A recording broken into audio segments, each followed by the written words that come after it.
Guys, welcome to Real Talk on a Wednesday. Thank you kindly for joining us. My name is Jerry Miller. This is Real Talk with Keith Smith, who you will see in a matter of minutes. He had a car board meeting today, and he's sprinting from Hillsdale Drive to our studio in downtown Charlottesville on Market Street. Still, we have a fantastic program lined up for you. The program on Wednesday is brought to you by Ross Mortgage and Scott Mortgage Morris. Ross Mortgage, a name you can count on to get you through this market we call real estate, a market that every single week seems to have different personalities and different dynamics to it. Judah Wickower is our director. If we could go to the three-shot Judah Wickower as we welcome some friends to the program, some of Donna's friends to the program, and Elizabeth Oliver giving her props as we speak. The dynamic aspect of this show is you can offer comments in the comment section, props for our guests, and I will relay it live on air to them. Good morning, everyone. You guys are on camera. Scott Mortgage Morris and the fabulous Donna Patton. How are you guys doing? Good morning. Good morning. Doing great. It's great to have you guys. Thank you. I very much enjoy the Wednesday shows. Donna, I've heard through the grapevine, has known Scott since, is it elementary school? High school. I Yeah, think. probably high school. Since high school. Yeah. Okay. Yeah. So that's certainly going to come up today. Before that comes up, how about Donna, you introduce yourself to everybody that's watching the show. So I'm Donna Patton. I am the supervising broker for Keller Williams Alliance.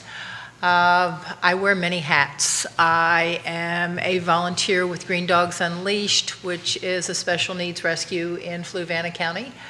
I raise money for them and also have a therapy dog with them that I take, and we volunteer. He does all the work. He can't drive, so I have to drive.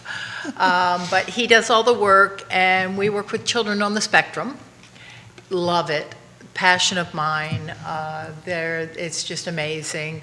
I teach for CAR. I was the 2016 president of CAR. I'm very involved with this, not only state, but local, and now I'm on a national committee. So real estate is my passion. Let's talk about that passion. What is it about the industry you love? Do you like working with buyers? Do you like working with sellers? All the above. And we certainly have to highlight your passion and dedication to fair housing. Yes. So I really do. I work with buyers and sellers. I help them buy or sell. I also do horse properties. I rode horses for 52 years, and so very much into horse properties. I like making sure people get the house that they want and help them understand the process, because even if you've bought a house before, it changes all the time. And so I really enjoy getting to know people, helping them buy where they want to buy, and I tell them I want them to have a great experience, because I'm going to run into them. Charlottesville feels large, but it isn't. You run into people all the time. Yeah, absolutely. Scott, everyone's a few degrees apart. Tell us about what you love about this lady here and how she goes about her business. Super duper human, just kind, as far as animals go, and the being an advocate for any and everything in need, no matter the species. That's an amazing thing. I live on a horse property, so luckily I have no horses, but I can appreciate how difficult it is to find someone what they need at that level that's going to serve all of their needs. And just a lot of the things that she does is just basically being an advocate for those that are out there looking for something. Fantastic take right there. All right, guys, let's jump into the market. We'll start open-ended. Donna Patton, 2022 has been, should we characterize it as a roller coaster ride? Is that a fair characterization? It has. It really has. I had clients that sent me 6 houses yesterday. They're flying in to see. They're going to see 2 of them because 4 of them are under contract. And so it is very challenging. I think that having real expectations and having a qualified realtor that is going to help you understand, what the market is and exactly where you can buy and where you can't buy. And is it better to maybe build instead of buying something that's out there. It's been a challenging market. It really has. What have you found is the best path of success, especially for somebody who's traveling in? Is it just being open to being able to see things at the last minute, or also open to, not everyone knows it. Sometimes people think they know what they want until they see something else. Yeah. Real estate is emotional. People will tell you all the time what they want, and they buy something completely different. And so they walk into a house, and if it feels good and it's the emotional connection, they'll buy it. I never ask somebody if they want a 1 or a 2-story house. I ask them, do you need to have the main bedroom be on the first floor? And all the living aspects, the living room, kitchen, laundry on the first floor. Because they may have that and buy a 2-story house. Absolutely. Yeah. No, people make decisions based on emotion and rationalize them after the fact. That's how we humans operate. Yeah. Yeah. And and you have to, as a realtor, you have to move with the market. I know years ago I never did virtual showings. Now I'm showing houses virtually with my phone. Yeah. How often? Depends on where the person is, quite often.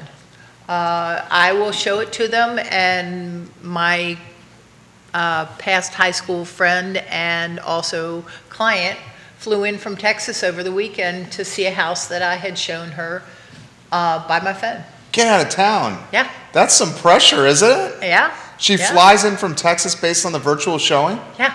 How many sight unseen offers have you written? Luckily, none. They give me heartburn. I was going to say. As a supervising broker, they really do. They give me heartburn. I would prefer someone that is close to them come see the house and then help them make the decision, because I am not close. I'm in the business. I might be close to them if they're a friend or if they're family, but I'd rather somebody that they like and that they trust help them with the purchase. Yeah, taking that burden away and putting in, and I'm not a fan of typically a third-party negotiator, but someone else to be the eyes and ears for them aside from you, where you've gone out and you found the property, you've given the option, but you're not the one to tell you that at the end of the day to say, hey, this is the one, so that during the process, as soon as anything comes up or you're down the road, something comes up, and it's like, well, you did this. Right. Yeah, 100%. Right. Yeah, and I do compliance, and I keep the agents in our brokerage out of trouble. So that's what I think that my role is, and to help my clients also to, make sure that it is the house they want and not just my opinion. You got a comment coming in from Danville, Virginia, from Travis Hackworth. Travis, I believe you are a CPA, but correct me if I'm wrong on that, Travis. Let us know what you do. First, before we get to Travis's comment, Ray Cadell is watching. Big Ray and the Cool Cats, Ray Cadell and Associates. He says, I'm a huge fan of Donna Patton. Huge fan of Donna Patton. He puts that in the feed. Ray's a great guy. Ray is a great guy. Travis has this for the panel. I wonder what the guest experience is in dealing with the issue of people's negative view of affordable housing versus market rate, and how developers might tackle that in communities that need more housing. So I have said this, I'm very vocal about it. I truly believe that the area can do more for affordable housing. Okay. And not just push it out to the surrounding counties. Allow some efficiency apartments, or not apartments, or allow small, some of the lots, let's divide them. Allow more houses to be built that can be affordable. And it's really tough, especially in this market when you've got so many people that are looking at the same house and they're putting escalation clauses in. And so it's really tough for someone that is on a budget. My son just closed on a house today Locally? at Lake Monticello. Congratulations. Yes, he closed this morning before the show. And I was luckily I found it through one of the other realtors in our company. And the seller worked with him and he was able to get it, but he had been outbid 4 other houses. Wow. I had someone outbid 4 houses this weekend alone, Yeah. between Friday and Sunday. Yeah. Wow. Yeah, It's terrible. making very good offers, Offers above asking 10% over asking, and lost every time. and lost every time. And 3 were to cash, and I don't know what we lost one of them to, but just super well qualified. Just tough, and like I've talked before, at that under $400,000 price point. What do you make of that, Donna? The under 400 is tough. If you are under 400, under 300 is extremely tough. And you're putting escalation clauses in, and I've had people that were over 500, and I've told them, I said, put as high as you can oh my gosh, I never thought I'd pay that much for this house, if you really want it. Now, not always does the highest person win. There are a lot of times that it depends on what's in the offer. Absolutely. Do they want a home inspection? Do they need to get a loan? Are they willing to, if the house doesn't appraise, are they willing to come up with the extra money for that appraisal gap? So not always does the highest one win. And I think it's really important for realtors to know who's on the other side. We have to work with each other every day. Now, we work for our buyers and sellers, but buyers and sellers are going to come and go. We still have a fiduciary to them. We need to make sure that we're working with our fellow realtors and, be nice to each other. Everybody is stressed in this market. Everyone is. The buyers, the sellers, the realtors, the lenders, we're all stressed. Yeah, I mean, that's, kindness goes a long way. It does. Yeah. It does. And, it was nice when Scott walked in and I was like, I know him. Yeah. It just makes it easier. Well, and I've seen Scott, I'm going to brag on my boy over here a little bit. This guy grinds for his clients. So we're spending a week with him, 1 day a week with him for most of this year. Yeah. And he is constantly grinding on behalf of his clients. And and another thing I want to highlight with you is you can get on the phone. You're reached on the phone. Yeah. This is not something where it's someone else besides you. You know what I mean? Because it solves more problems than sending emails. Sometimes emails create Ambiguity. the ambiguity, wow, I didn't really appreciate that tone. It's like there was no tone there. Yeah.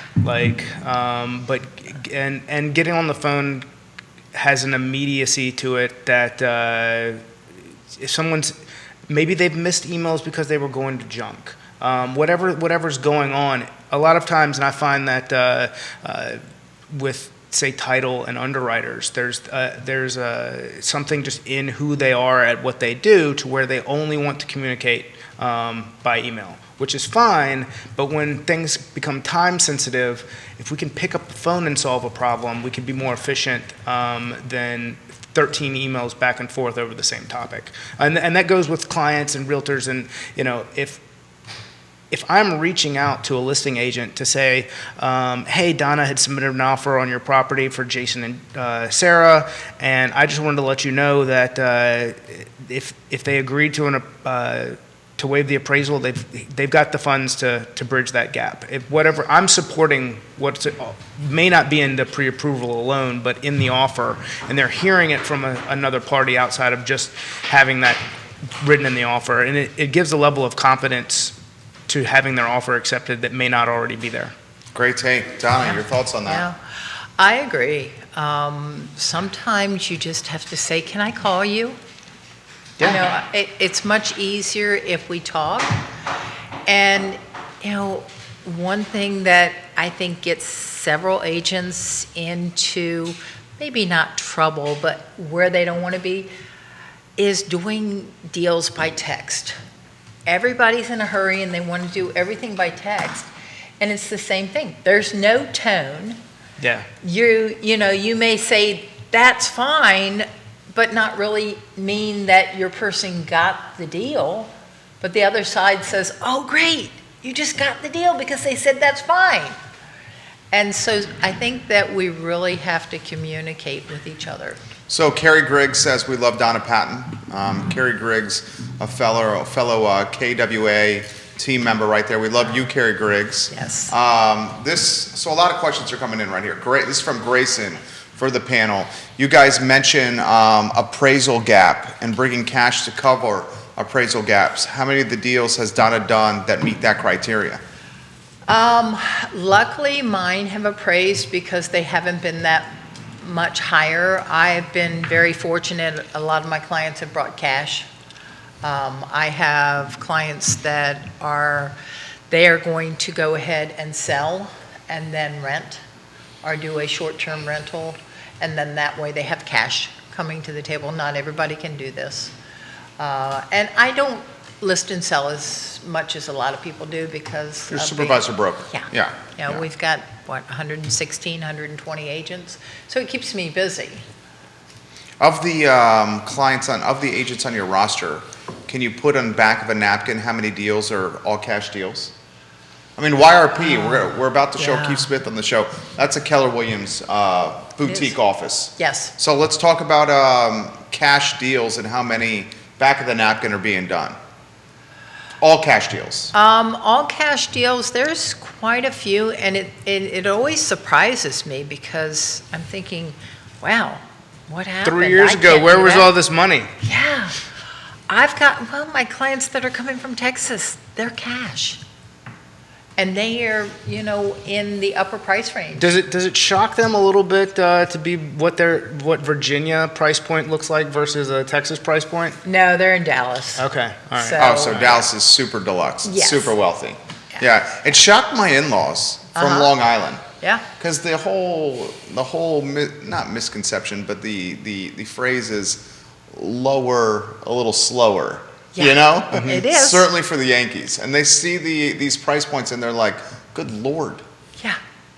They're not they're not super low as people think. Dan Pettit is watching and says, good morning, Donna. Let's go to the 4-shot. Let's get Keith Smith involved over here. Good morning, Keith. You just left a car board meeting. I just left a car board meeting, so is there any skin left on my bones? Did you guys tear me apart for about 15, 20 minutes? We actually didn't talk I'm about sorry, you at we all. didn't talk about Yeah. you at That's all, that Keith. is Imagine that. That's impossible.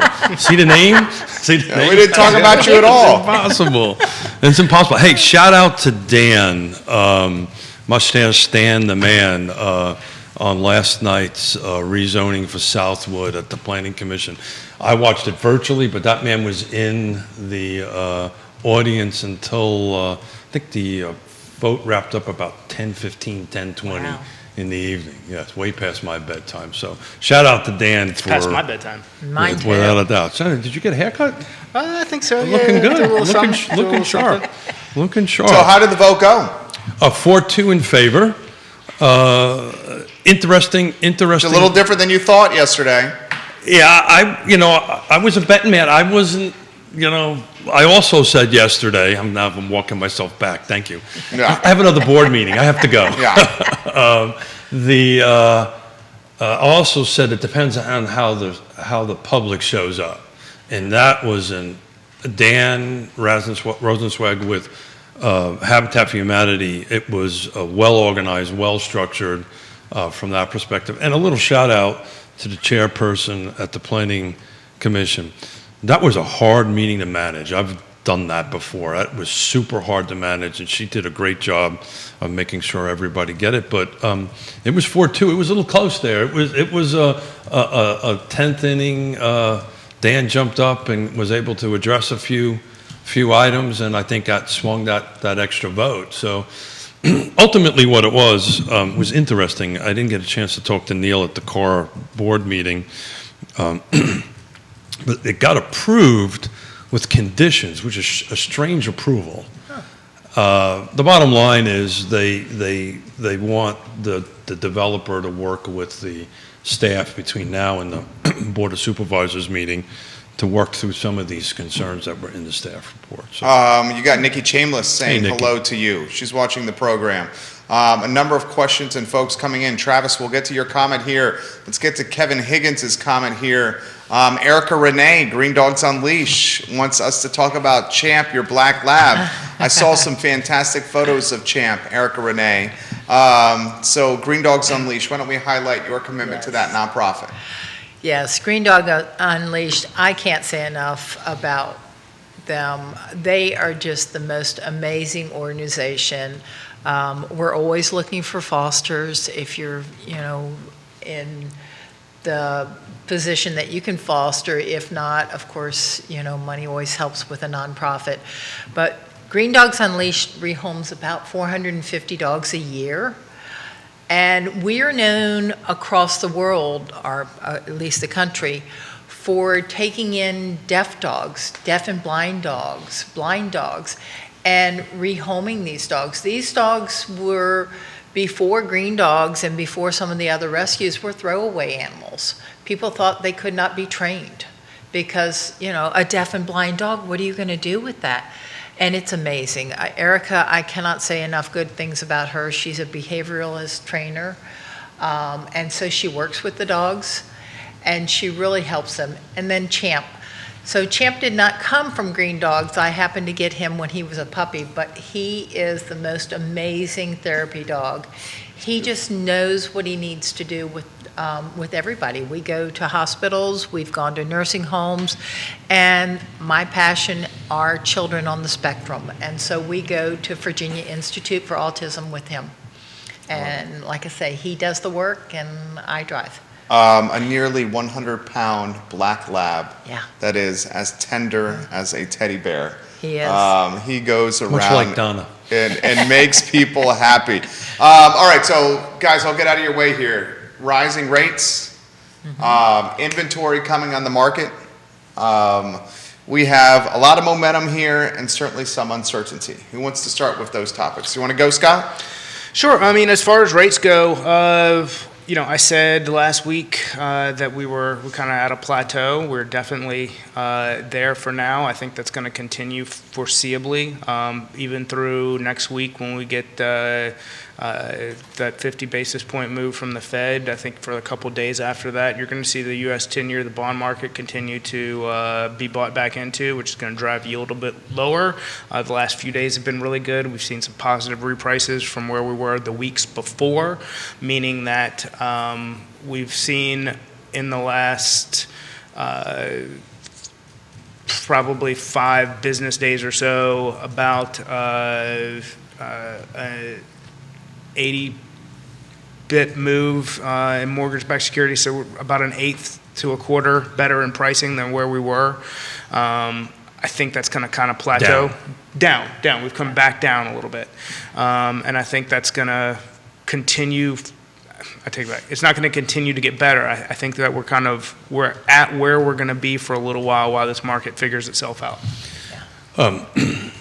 Mortgage applications, I ask you this every week. How's that looking? Applications great. But this past weekend, I've said, it's been ebbs and flows where I go, gosh, I'm worried because people are getting beat out, and then a bunch of stuff lands. This past weekend was pretty brutal for a lot of my borrowers, as far as actually getting under contract. I had one couple moving from North Carolina who made 4 offers, and very good offers, like waived appraisal, like solid offers, and we're beat by 3 with cash. I don't know what the one that we lost. We just didn't get some good communication from the other side. But typically that's the guy or that's the couple that you see win. 1 or 2 in, given how strong. Are they all cash or like 20%, 30%, 40%? All cash. Yeah. That's tough to beat. So Donna, supervising broker, right? Yes. Are you seeing a lot of contracts come across your table here recently? We are. We had a little bit of a dip, and we're seeing quite a few come across both sides of the mountain. And, it's just, I'm seeing they're sticking. They're not falling apart, which is really good. So explain that. So I think in a market where the buyers have more choices, they're pickier on home inspection things. Now especially if they've been beat out several times, they're like, we really like this house, and oh, by the way, we'll fix that. The It's emotion not, in the contract is changing a little bit. it is. Yeah. It is. And you're seeing, again, it does give me heartburn as a supervising broker when things are waived. Sometimes you have to. Even home inspection. Some are. Yeah. Yeah. There's ways to waive it that are more strategic than others. Right. Can we highlight those for the folks that are watching? Because not having a professional have any eyeballs on the property Right. makes the hairs on the back of my neck stand up. I'll Me tell too. a story about that once Yeah. Donna answers. Yeah. Yeah, so there are ways, some agents say informational purposes only, which you have to follow that up about what happens if they don't like it. But that's kind of a pass-fail. Right. As long as there aren't major things wrong with the house, we're good, we like it, we've looked at it really thoroughly, and we're willing to move forward. So one of the topics that I desperately want to get into today is fair housing, since this is Fair Housing Month. Yes. On that end of it, and we really haven't tackled it on Real Talk as much as we did last year and this month. But Scott, from your perspective, what we're talking about, home inspections, VA is a little bit different, right? Because they have their appraisal process a little bit differently. If there's something in, to talk about that a little bit. Safety-related items are what come up with VA. So Veterans Administration. handrails on stairs, deck boards, anything that could be Peeling paint. cracked sidewalk, broken windows, that sort of thing. So this is something that makes some listing agents target VA buyers through their offer may be less enticing. And so one of my questions that I always go out to the listing agent, so first off, I'm always making the call, speaking on strength of the buyer, how great the agent is to work with, why we look forward to doing business with you, and we're going to get this thing closed, and it's going to be amazing. But if I get any kind of pushback on the product itself, my number one question is, well, what is it in the listing that you're not disclosing? Is there something about the property that you're not telling us about? What do we need to be Great concerned question. about? Right. And then the answer is, Scott, there's nothing wrong with the property. So then what's the problem? we don't have a problem. Then Yeah. what's the problem? What's the problem? Yeah. So you're a fair housing guru in this area. So from your perspective, Guru. Very nice. He I've likes had- to flatter me. I know, he does that. That's well, I his do that tactic. on purpose because she kind of looks at all the stuff I submit. So I'm trying to. Supervising broker over here. Yeah. Well, I've got two. So I know. That's the problem. One of them's your wife. One of them is One Miss. trumps me. Yeah. But you teach this, right? Yes. Right. So you are truly the guru in the area on that. And I have to tell you, as a disabled vet, Scott's a vet on that. I'm a little uncomfortable with some of this conversation. So talk a little bit about just a quick high thing. In the state of Virginia, what are the protected classes? So what can I not discriminate? I can say this. I'll have more coffee. Discriminate. Got it. You guys got it. I'm going to drink more Yeah, coffee. so in 2020, there were cases that were added, or protected classes that were added. Source of funds was added, and status as a veteran was added. And so, source of funds, and people, they're like, oh, well, that doesn't count in residential purchases. Well, it does, because if the only reason you're not taking a loan is because of the source of funds, then there's a problem. So I received a text with the who blanked out of it, and I'll leave out who sent it to me and all that stuff. But it was a comment that your client did not win this contract because it was a VA loan. Yeah. And that just burned my whatever. So the average reserves for the VA buyer is equal or greater to the conventional buyer. The average credit rating for a VA buyer is 722, and the difference in closing ratios between conventional product and VA product across the nation is 1%. Conventional once you get in it, they close. if under contract, 1% greater than VA. So you have a buyer that is traditionally stronger than the conventional buyer. You have all of the abilities to combat the appraisal in ways that you do not through a conventional loan, and you have the fact that they're basically identical when it comes to closing ratios. So let's debunk this appraisal and things coming into it. Well, that's the biggest thing, is they think that value is calculated differently, and they being uninformed agents. Not everyone. Clearly, there are a lot of great agents out there who advocate for veterans and understand the product and understand that they have a trusted loan officer who's working with them. They're going to, or mortgage advisor. I'm going to stop using the term loan originator officer, mortgage advisor, somebody who's guiding them through the process in an educated way. If that's the case, those that don't understand for the same reason that they fear other things that they don't understand. They just don't know. So it's our job as professionals to walk them through it from the very beginning.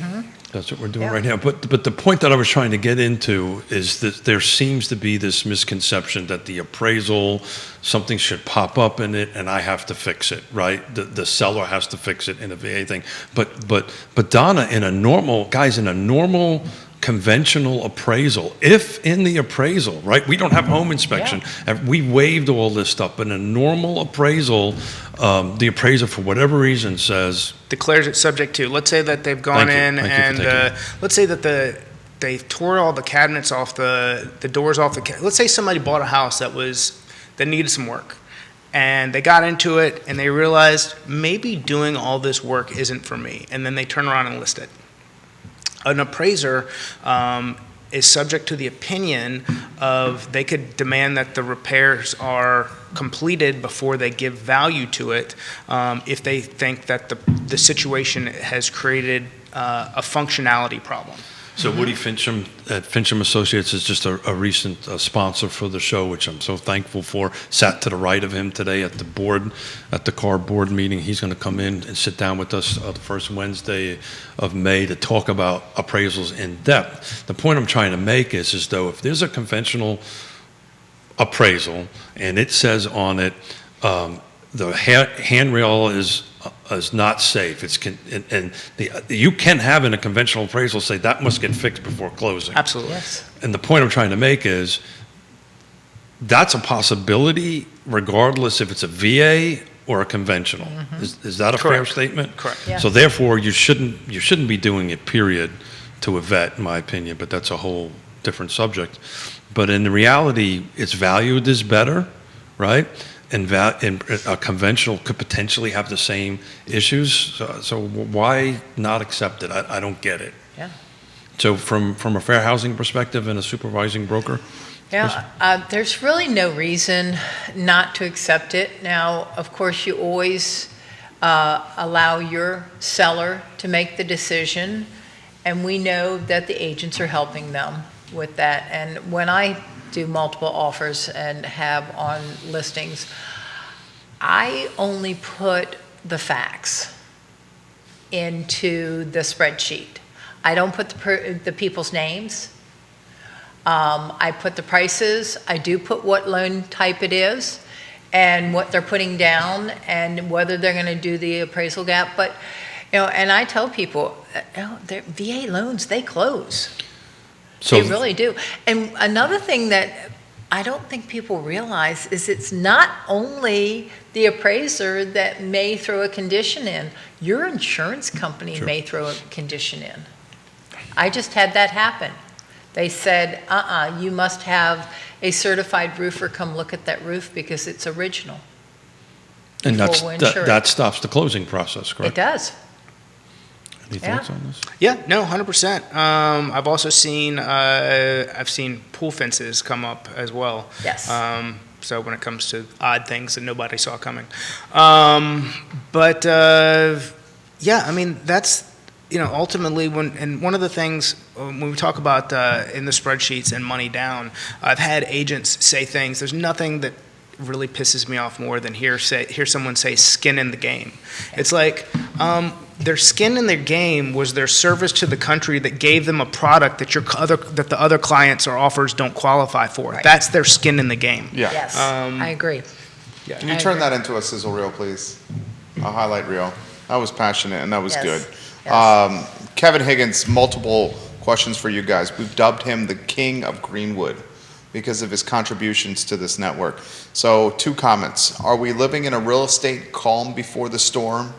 I like what's happening in the area of real estate, but I'm not sure I believe it. Is 2008 coming again, or are we the new tech valley? Are these prices truly sustainable? Then he also adds, what are characteristics you look for in a buyer within seconds of meeting them for the first time? Great question. So multiple questions right there. Donna, you want to start with this? Yeah, so from everything I see from National and from The Economist and stuff, I truly don't believe we're headed for an '08. Whether the prices are sustainable or not, I don't know. I don't, Explain what that means there. So are you meaning sustainability in that it's double-digit appreciation year over year, or you mean that it's going to eventually start slowing down to 2-3% I appreciation? think it's going to slow down. I think as the interest rates go up, I think it's going to slow down. I don't think it's going to tank like it did in '08. There were a lot of factors that made '08, and a lot of it was not the housing market. It was the lending industry and the government and what they were doing. And I don't think that's going to happen. I think that, it is, the backlog of buyers is the issue. I mean, we don't have enough houses for people. And people say, oh, well, I don't want them moving here. And I have upset some people in the past. And I said, do you have children? They're like, yeah, why? I said, well, won't they need someplace to live? Yeah. You can't say, don't build houses if you've ever had a child. I was having a conversation with a neighbor where I'm at, and they pretty much were just completely accepting the fact that their kids will never be able to live in this area. Yeah. Despite them wanting to move here, my neighbor literally said, well, this place is too expensive. My kids will never be able to afford to live here. And just had it like that. Yeah. Like completely like that, and was completely cool with it. But it's not this whatever this place is. It's not just It's this everywhere. place. This is a national Yeah. housing affordability issue, and I would encourage folks to go back and rewatch. It's a 4.5-hour meeting, but last night's Southwood meeting. And if you really want to understand what this is all about, and really want to understand diversity, and you really want to understand fair housing, listen to the residents as they got up. Some of them were interpreters. Some of them, just to take the guts to stand up there and talk about what housing meant to them and how important it is to them. But, and I'll let Scott jump in, but, my record is pretty clear. I've stated it multiple times. We are not going to see a repeat of the time of great unpleasantness. Yeah, when you talk about No, go ahead. when you talk about his part of the question of is this sustainable, is it the pricing, has it stuck? Yes. There is not a 20% correction coming, and those who are going, I'm just going to wait until, you're going to wait until you found yourself priced further out of the market. Now, 20% year-over-year increases, God, no, that's not sustainable. I think we get into a 3 to 6 range. You're going to see some things. Some of it's going to take some time. You're going to see a certain population of people who took the ability to refinance or purchased at a time when rates were very low, where they're going to build some equity, and then they're going to have life changes, and they're going to maybe take some cash out down the road, and then they're going to be forced into a higher rate, and that's going to open up their mindset as far as moving towards a different property.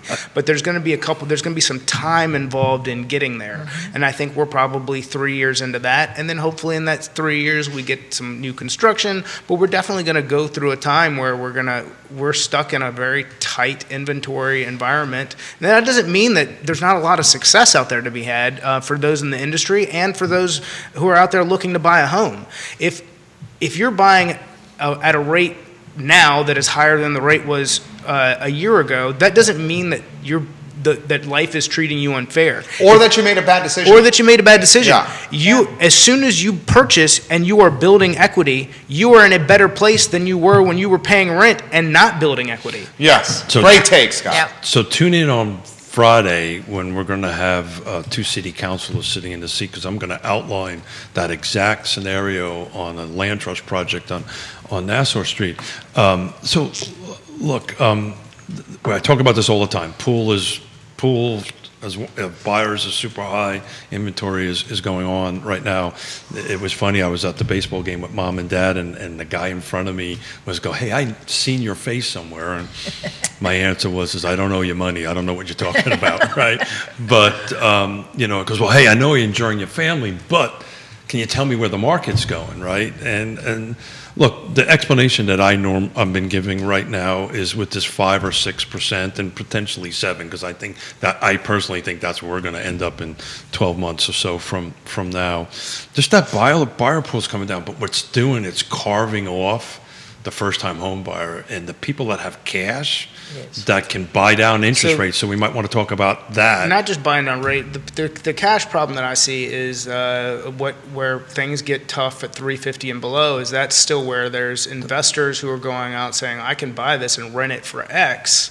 That's still on the table, and that's what's making it so competitive for first-time home buyers. Or it's a piece of it. So what interest rate is the rent they're paying right now? 100%. Yes. 100%. Yeah.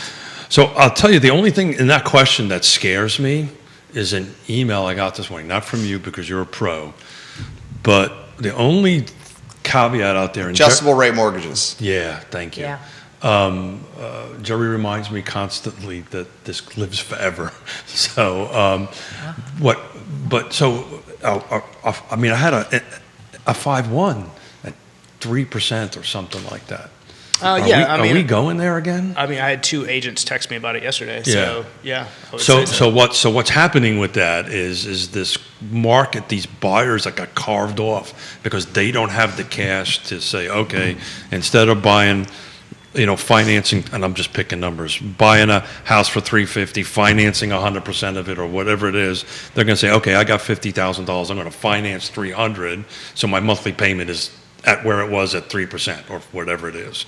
That's the buyer that's in the market right now. Mm-hmm. What I fear is that if this ARM or this creative financing comes back in the market to help the first-time home buyer, and I'm all about that, that's when we might get into a little bit of trouble.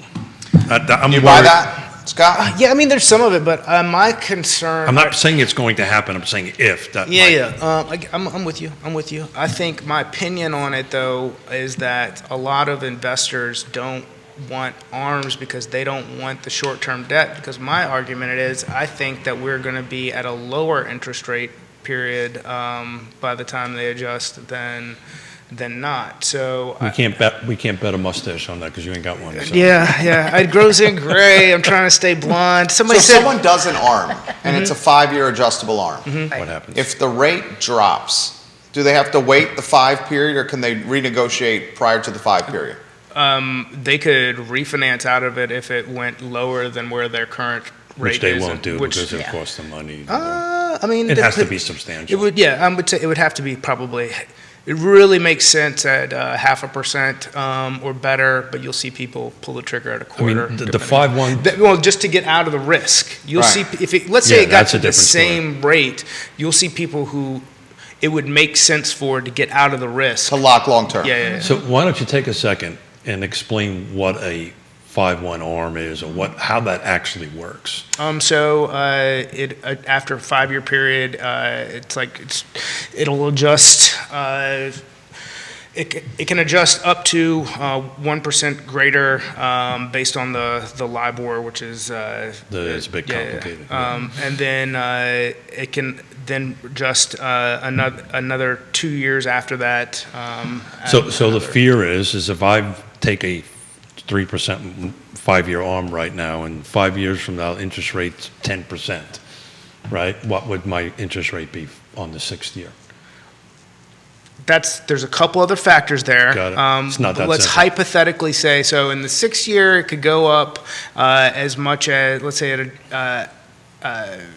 It'll go up. it'll go up, Right. and then in the consecutive next adjustment period, it could also go up again. So all of a sudden, I could be 6, 7, You could 8. be, you could conceivably be That's the point I'm 7%. trying to Yes. get to, and that's so That's so scary. So that my caveat about are we ever going to hit a 2.8, 2.09 time of great unpleasantness is as Donna said, if the regulators start changing the process and the credit approval process changes on that end to help the inventory a little bit, that's my biggest fear. I don't know if it's always ever going to To happen. help the cash-strapped buyer.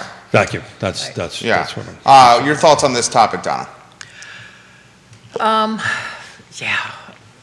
And I was a realtor in '08 because I've been doing this for 26 years. And I just know there were so many buyers that ended up with these ARMs. And when they flipped, they not only was the house not worth what they paid for it, but they could not afford the mortgage.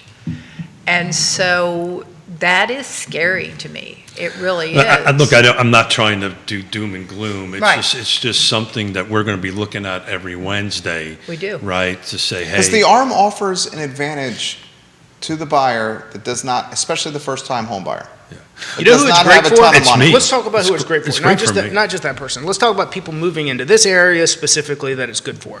Let's say you are a resident at UVA. You're coming in to work for NGIC, DIA, or one of the alphabets up And you're 29. leaving within 5 And years. you're leaving within 5 years. Right. So you're going to get in. You're going to take the advantage of the short-term interest rate, and then you are committed to refinancing or selling the house at that point, because you're either going to turn it into an investment property and retain it, or you're going to sell it, get out, and go find something else. Those are the people that is best for. Yes. So let's talk about me personally. So we have this debate, a very public debate.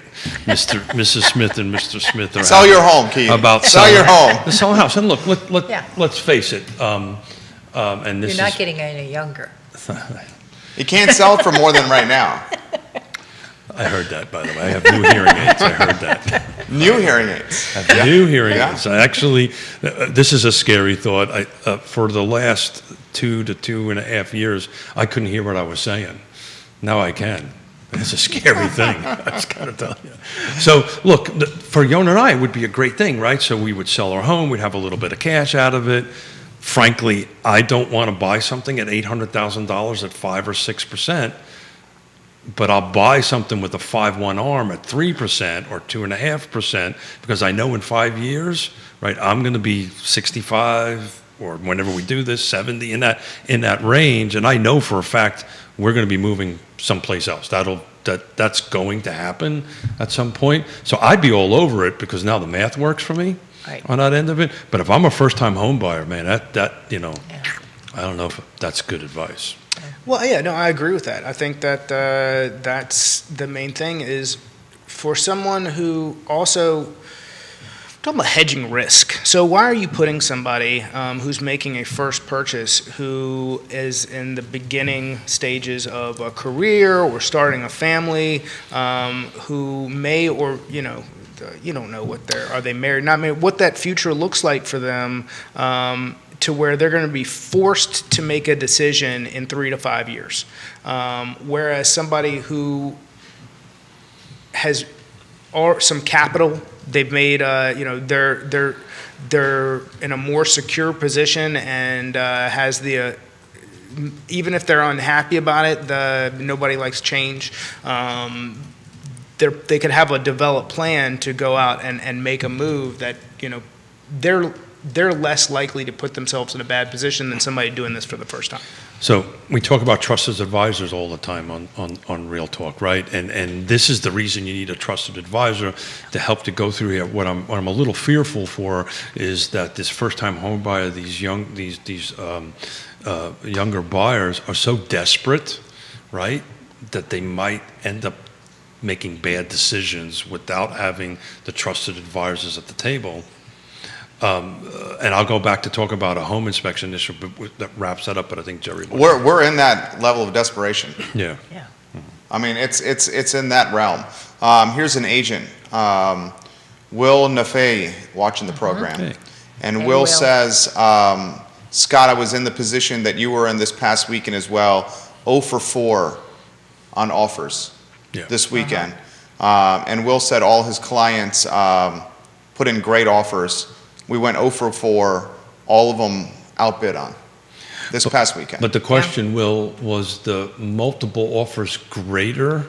In other words, let's say a month or two ago, was it 10 or 15? You're only competing against now about 3 or 4. That's an important piece of information on it, because I was in the same position this weekend, lost everything that we had. Came in second out of 4 on each one, but second is in first place. So, Will, offer a little more perspective on that, if you could, please. Beth Dunlap Marcus giving Hey, Donna Beth. Patton some props. We love Beth Marcus Yes. at the I Love Seville Network. She is fantastic She is. people and a foster failure of her own. She is.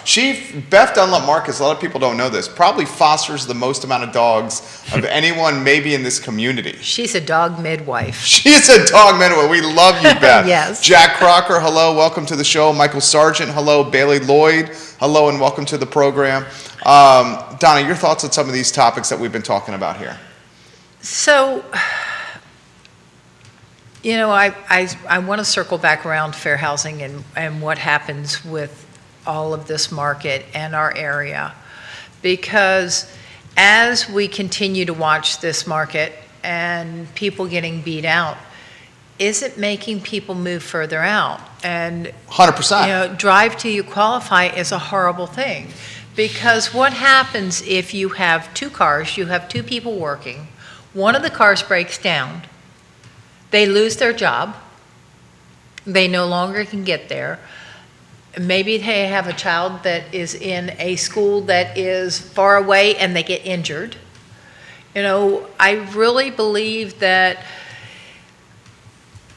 people who own houses, the kids are more stable, they feel more secure, and so if we can get a more affordable housing and help the governments and stuff like that realize that, yeah, it's really great to have all these big lots in some of these rural communities, but that pushes people out. So again, if you would watch the folks from Southwood that get up there and spoke about that, it was exactly that. Yeah. This is the first time we've owned a home. It was a really awesome thing to listen to. And the public hearing portion on that went for a substantial period of time on that end of it. So, you know, you're spot on. But my fear as far as fair housing goes is as the desperation increases, there's some real, we see texts like the one I described earlier popping up. And I don't know if Scott, you're seeing some really maybe off-color things, pardon the pun, on that and on your end of it around affordable housing. I mean, Fair housing, excuse me. I get feedback generally that is less that says a VA offer is less attractive, if that's specifically what we're referring to. An FHA, same thing. Yeah. Some people don't want to take them. But that's the point. So that is technically a violation of fair housing because it's of how I'm going to pay for it, correct? It's a source of funds. Source of funds. So the truth really is, I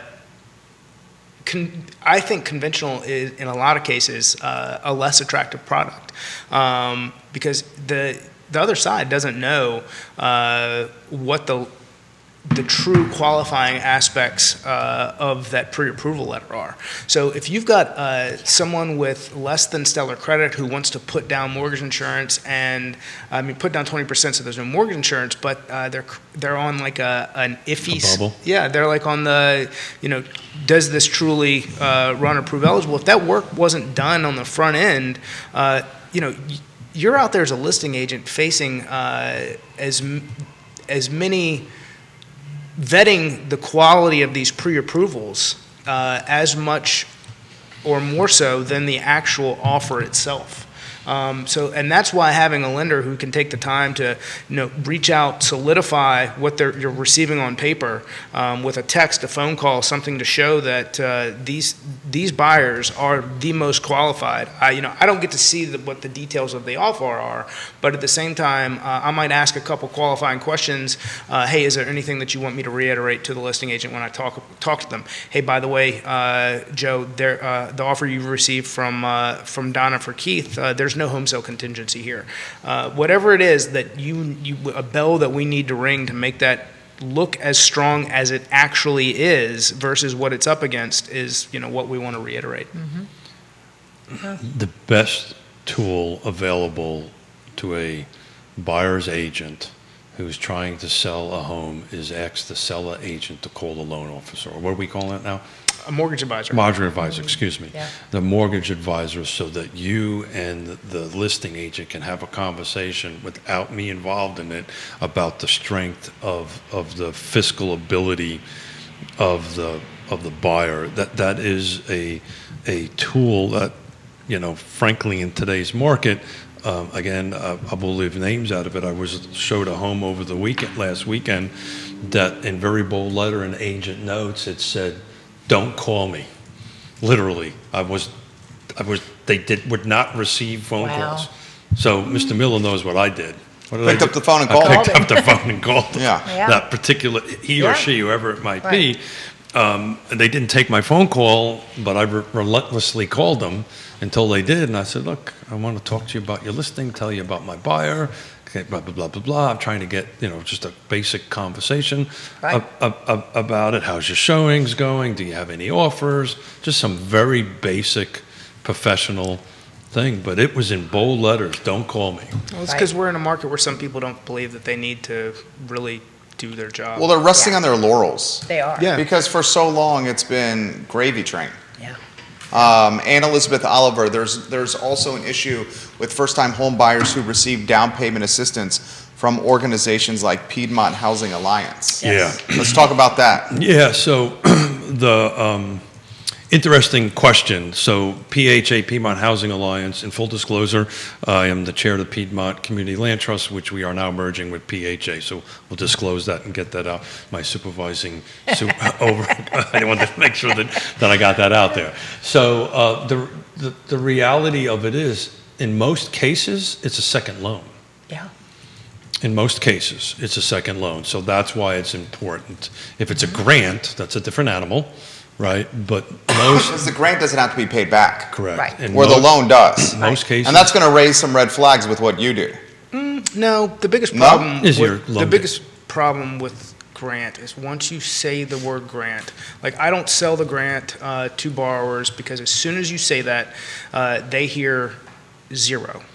And the problem is typically you're going to need 1%. You're still going to be paying closing costs. There's an amount of money that home inspection, appraisal. There's an amount of money that they're going to need to get through the transaction. And if you can explain to them that the loan is 2 loans and that everything outside of that, this is going to be your cost. If you can separate those 2 things, you can do a better job of servicing, advocating, educating the client. In my opinion. There are some benefits to the grant for the right person. It certainly makes sense. So I won't say that it's something that I steer people away from, but at the same time, for someone who's really trying to bring the least amount of money, typically a first and the second is going to be the way to do that. Yeah, so on the grant thing, so it's, I use the word loan because it's really not a grant, is I don't have to pay it back.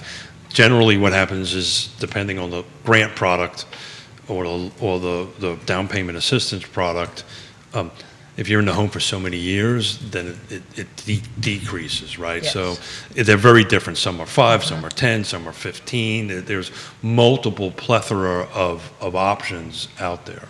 Yeah, and some of, then some of them, you don't have to pay them back until you sell the house. Yeah, which impacts your, and again, on Friday, we're going to talk about this because I'm going to do a math analysis. Get ready, Jerry. A math analysis. He's going to take his shoes off. Oh, my goodness. Donna Patton. Thank you. Note to self, wear flip-flops on Friday. That was a zing to Keith that he needs his toes to count past 10. That's what he was doing, Donna was doing there. Actually, Donna, I have to be very honest with you. This is much tamer than I anticipated today to be. Well, we still haven't gotten into the realtor. No. Actually, I did that at the board meeting today. Did you? Oh, I did, and I She's working with Keith on pronouncing what he does for a living. And the thing is, he can do it because I've heard him. Oh, I know. consistency is key. Well, yeah. So I did it. I used the word in the board meeting, and it You was mean like realtor? I used the word in the meeting, and everybody's head turned to me, and I went, real estate professional. Yeah. Dan Pettit, do most offers have the escalation clause in the offer? boy. Most of the ones I'm seeing are. Yeah. Well, I have a very. You're not a fan of those. I'm not a fan of those. Explain why. Yeah. Lead with your best foot. No, because we're talking. It's Fair Housing Month. Talk about a slippery slope. Yes. Right, and talk about how you can inadvertently violate fair housing with those things. It's just. I'm not a fan of them. They're just doesn't feel right, and it's just I'll let you tackle why. Also another thing that I would want to caution, and I've already said how I do it, but if you're doing offers, are you letting the seller see all the offers? Also, another thing with fair housing. Or are you just doing your spreadsheet? Yeah, you're doing your spreadsheet, because it's just like these Ring doorbells. Who's watching? Yeah. How are they actually picking the person that's buying their house? Yeah. And we want to think people are fair, but they aren't. Well, Not everyone is. And, they might say to their neighbors, well, I'll get you a good person in here because I love my neighbors. But the thing is, if you should be able to live anywhere you want to as long as you can afford to live there. It doesn't matter who you are. I am extremely passionate about fair housing. That's why Keith asked me on. I teach it. I teach at home with diversity. besides, you said, when am I coming on the show? So that was that whole issue. Yes. And you're good at your job. Yeah. Yeah. And, if you can afford it, great. It's Let's just get you a there. slippery slope when you have multiple offers and they're so close, and It is. who comes in first, who comes in second. You really have to have your act together Yeah. to manage those on that end of it. And most folks don't know. So if I have an escalation clause that says the house is $450,000 and I'll go up to $500,000 in $1,000 increments. Well, first of all, that tells me as the seller, hey, you can afford $500,000. So what do I do there, Yeah. right? But the way it's written is if Scott puts one in at 401, it's going to be $451,000. Well, and there's only two offers, then the contract's $452, not $500,000. Right. So now you have to have this whole explanation with the seller. It's not $500,000. Well, they said they'll go up to $500,000, isn't it? No, it's Scott's is $451. Yeah, and oh, by the way, if the first one is $1,000 over the next highest one, now again, and this thing could just snowball. It becomes this really, Yeah. It's obvious to me why it's not the best tactic, but why is it utilized so much in this market? And Michael Sargent says, amen, Donna. Why is this strategy utilized so much in this market? Because it's prevalent. It's a tool, right? It is. It's the tool du jour at the moment. I think once the market starts stabilizing, I don't want to use the word change because it's stabilized. Right. You'll start seeing that. Yeah. Once they started doing it on Price is Right, found out that it worked. Here we are. Yeah. Bob You know, Barker that's a reference over scary here. thought. That do you actually watch Prices Right? I think he watched Look Happy, at him, he's turning red. watched Happy Gilmore the I other watched day. the OG Prices Right. You know, that was like the reason to fake sick when you were a Oh. little kid. Well said. Yeah. I loved it. I loved it. Bob Barker, the OG Price is Right, Yeah. is what he's talking about over here. Your thoughts on the escalation clauses? They're clearly getting traction here with viewers on the show. They are, you know, if you've got a buyer that wants it and they can put the extra money in and they've been beat out 4 or 5 times, you know, I don't like them because it does push all the prices up. But am I going to tell my buyer, you know, I really don't think you should do that and you should just wait and lose out 4 or 5 more times? So on the listing agent side, we recently just had one where we had 3 offers were exactly the same. Yeah. Exactly the same. Exactly the same terms, exactly the same price, exactly the same escalation clause. Uh-huh. And how do you do that? How do you manage? Then Did have you to go go, back was it higher- rock, paper, scissors? No, No. highest and best. There you go. So we ultimately ended up there anyway, Right. right? So, you know, I tell you what, we got 3 offers. You've got until tomorrow at whatever Yeah. to give me your highest and best offer. And then that's where this whole fair housing thing comes in, because now you're getting phone calls because you're trying to get me to tell you about the other offers. What do I need to do, baby? What do Yeah, yeah. would that Bob Barker say that? Well, and That I sounded have to very circle Bob back Barker around. to me. That's more Drew Carey than Bob Barker. God. Oh, You no, that's said- a show. Drew Carey is the host of Price is Right No, now. Yes, I'm talking they are. about when he used Oh, to do. Whose Line Is It Whose Anyway? Line Is It Anyway? Oh my That gosh, was a that fun was show. the show. Yeah. Go ahead, Donna. Also So a I Marine, want to by the circle way. back around when you said you called the agent and said, "Let me tell you about my buyer." Well, What did you tell them about your buyer? yeah, I just told them that they're moving from the Northeast. And don't tell them about any of these love letters that you write. We're I do doing- not. You I can't do love I do letters. not I write know. love Shouldn't. letters. I know, supervising broker over I here. do not We write. don't Freaking allow- Nashville Keith over Yeah. there. Yeah. huh? So how about We them don't allow- Mets? About that. Yeah, we don't. How allow- about them Mets? But you know, Yeah. So by the way, there's a rule in here. Yeah. Just that, you know, we didn't get trouble. When I take a sip of a cup of coffee, we change subjects. That means he's thinking about a way to get out of the situation I when am- he's doing this. I need more time to think really quickly. Yeah. I know you well enough. That's what's happening right here. Segura, look at that pearl closure. so but telling, you know, calling the other side and saying, "Let me tell you about my buyer." Well, You gotta be careful. how much? Yeah. So very innocently, years ago, I had someone that said to me, you know, "Does your buyer have kids?" And I said, "You can't ask me that." And they're Sure. like, "What do you mean? I can't ask you that." Yeah. And I said, "That's a fair housing violation." They said, "Well, my seller wants to know if they should bake cookies." And I said, "We like cookies. Have them bake cookies." Yeah. I never answered the question. You cannot ask certain things. And I know that, Yeah. Mrs. You cannot Patton. ask. This question's come in. With the escalation clauses, how many times does the top of the escalation become the sale price of the home? So I've actually seen situations where other offers were accepted other than the accelerating Yeah, clause, I which, had one. which it was for other reasons, right? More cash, no More financing, cash. yeah, no inspection. No home inspection. Which Yeah. I want to get back to this no inspection story that happened to me yesterday that I want to share, that the dangers of that. The escalation clause is tipping off your ceiling.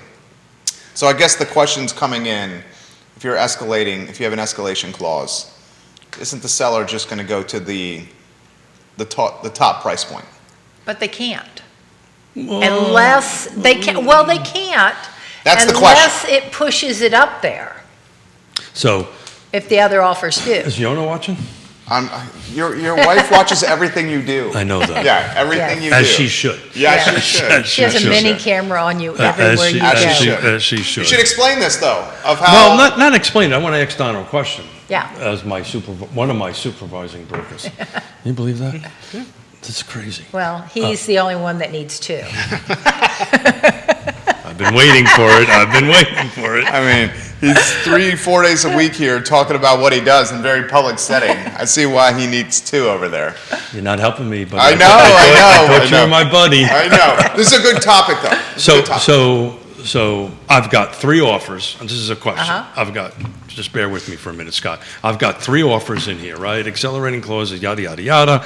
I've got the 4th offer at $500,000, whatever it is.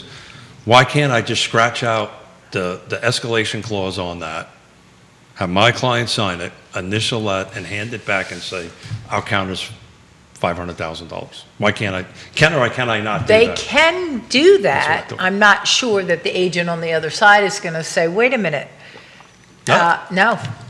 Then you go to the backup offer. But I'm amending an offer, You right? are I've got amending offers it. in front of me. But that That's doesn't what I make it would do. ratified, My client, because so- they would have to agree to it. well, correct. I can do that. So, Right. look, when contracts go back and forth, there's 3 things can always happen, right? Acceptance, rejections, or counter. Right. Right? So I've looked at all the 3 of these. Scott's my client because Scott's my client. And Scott looks at it and says, I want that number. I'm going to scratch everything out. I'm going to sign it. I'm going to send it back. I got a pre-qual letter that says they can afford $500,000. I picked up the phone, called up Scott. What do you think? You think they can do this? Yeah, they can go ahead and do this.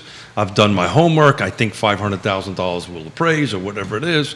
I can mark all that stuff and slide it across the table. Now, you can accept it or not. Right. And if you don't, so thank you very much, then I go to the second one. Then I go to the third one or third one. Yeah. And to me, it's just, You're tipping off your hand.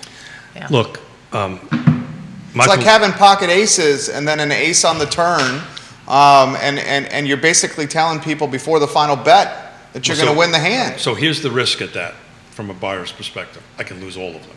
Right. Seller's perspective, I can, all of In them. this market, that is unlikely Yeah. because of the depth of the buyer pool Yeah, Right. but it's and the changing. shrinkage in inventory. Yeah, yeah. At least before the escalation clause fury, if you will, when you went back at highest and best, you didn't know what someone's highest and best was. Right. Well, you I know. tend, Your thoughts, Scott's got some. I will say that even with highest and best, I sometimes see that number being less than what their client is pre-approved for. And what I mean by that is, so I got Joe and Sally going out. They made an offer. Agent sends me, hey, we're going to escalate to this. Can you send me a letter to match? So if they were pre-approved for $600,000 and we're only going to esclate to $450,000, that's give them not the $600,000. Yeah. That's not their ceiling. They're getting a letter that's going to well, match. that's, we do this all the time, They're approved for X, we're going to make an offer at this, and we Yeah. think it might go to that. Give me that number. Right. Multiple agents have said, but keep in mind that you do need to show proof to buyer's agent that you truly outbid the other offers.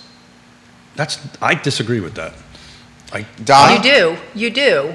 If Now, unless, in your scenario, no. His is different because he Yours is showed it and he different. amended. So got it. So my scenario is different. I looked at all Right. the offers, crossed it out, sent it, go there. Right. If you're exercising the escalation clause, you don't have have to to show. show, but you have to verify, Well, yeah, you cross out redact- the who's you who redact and the names and stuff like that and just make sure that you show that. Yeah. So, but I don't know. I've just It never doesn't been a always fan. beat out, though. I had somebody that, and they've closed, so, but they bought a house. They escalated $110,000 above the asking price. That's a big number. It was huge. There was another one that they actually ended up beating out that was $115,000 higher than their escalation. But the terms of the contract, ours was cleaner. It also was a 2.5-week closing cash contract. Scott, what do you think? I think we just got to 500 members on Culpeper Community Spotlight. Culpeper Community Spotlight. Follow their group. It's Yay. fantastic. Scott and his team are doing a great job with that group. I do want to rally back to this home inspection thing that we talked a couple of times, because this was an important conversation I had yesterday that I think whoever's listening and watching, this is a good example. And I'd love to you two guys to chime in.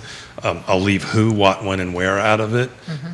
It's local. I'll do that much. I got a phone call because I happen to still have a Class A general contractor's license from a buyer who we happen to know didn't use Yonna and I, went and did a sight unseen, no home inspection purchase.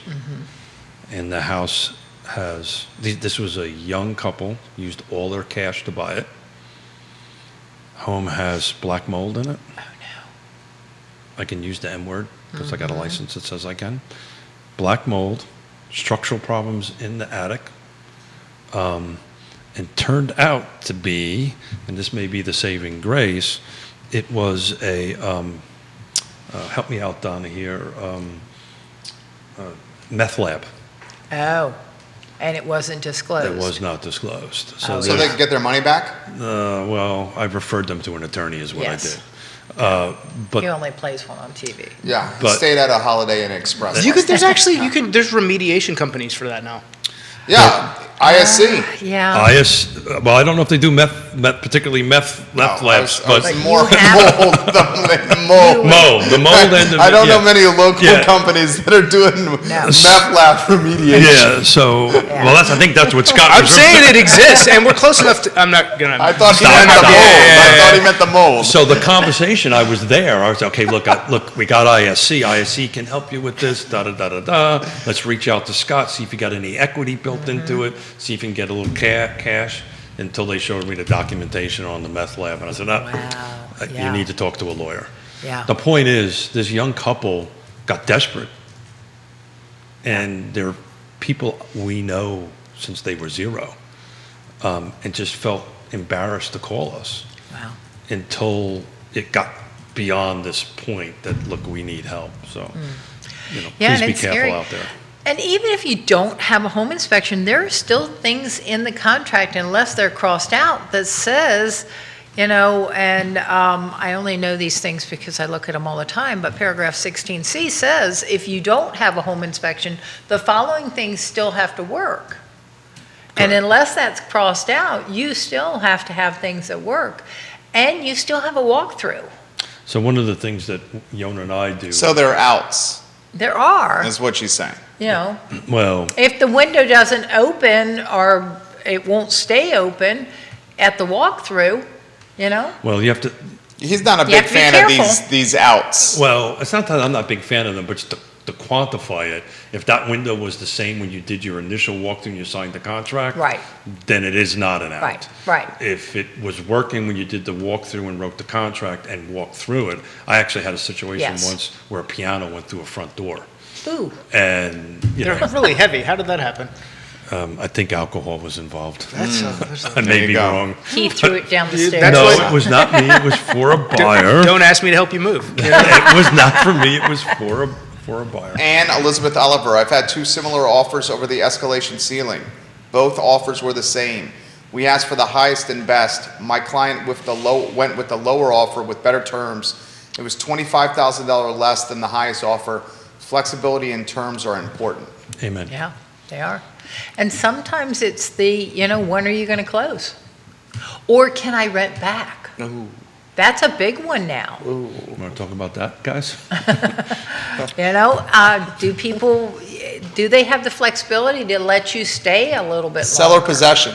Yeah, So that was the conversation, Donna, I had with those buyers, was because they were willing to allow the seller, and I wanted Up to how many days? 60 days. 60 days. I wanted them to know, unless it's cash. Right. Unless it's Right. cash. Travis Hackworth, it seems that Donna is a huge proponent of affordable housing. What types of programs has she encountered that localities can use to encourage developers to build affordable housing versus going the easy route for the market rate moneymakers? I really personally haven't. I've been on some boards. I go to, now that we're getting back in somewhat normal life after staying at home forever, I do try to go to meetings and stuff like that and learn as much as possible. I am not on any boards. That's Keith's forte. more Land so trust than is a me. good one. It is. Land trust is a really great one. And why more people haven't figured that one out? It took, You all had to do backflips. It takes some explanation for the it's a difficult model to explain. more layman. It's a difficult model. It's to a explain, difficult It is. model to explain.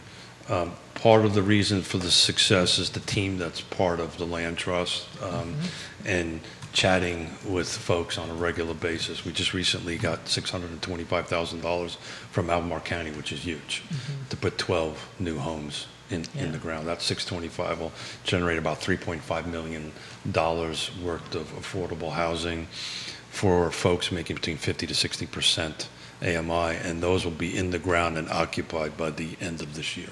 Yeah. That's fantastic. Congratulations. Well done.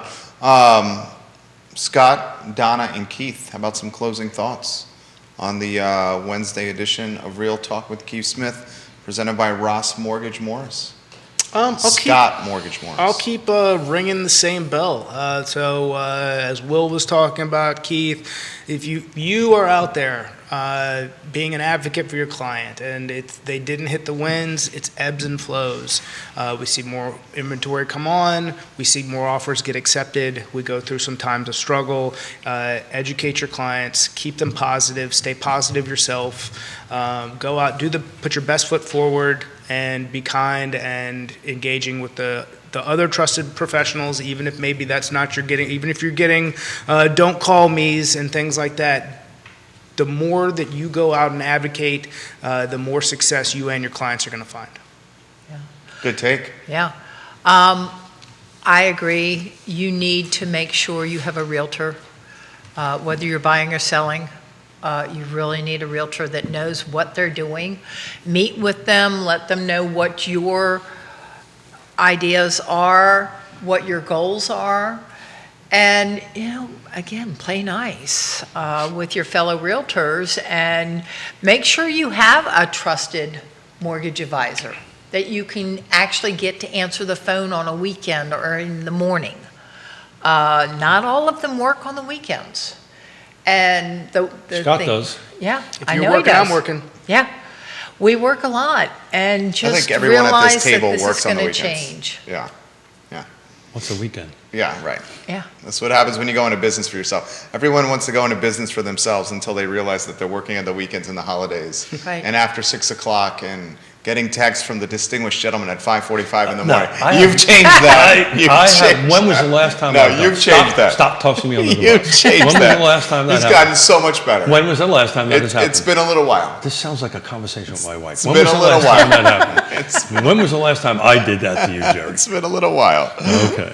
Don't let the people think that I'm texting you at 5:30 every morning. So no, he texts Quentin. Actually, yeah, we do. I know you do. We do. But he Doesn't starts. surprise me. He started first. So I wanted to get to something today, which we'll have to say for another show.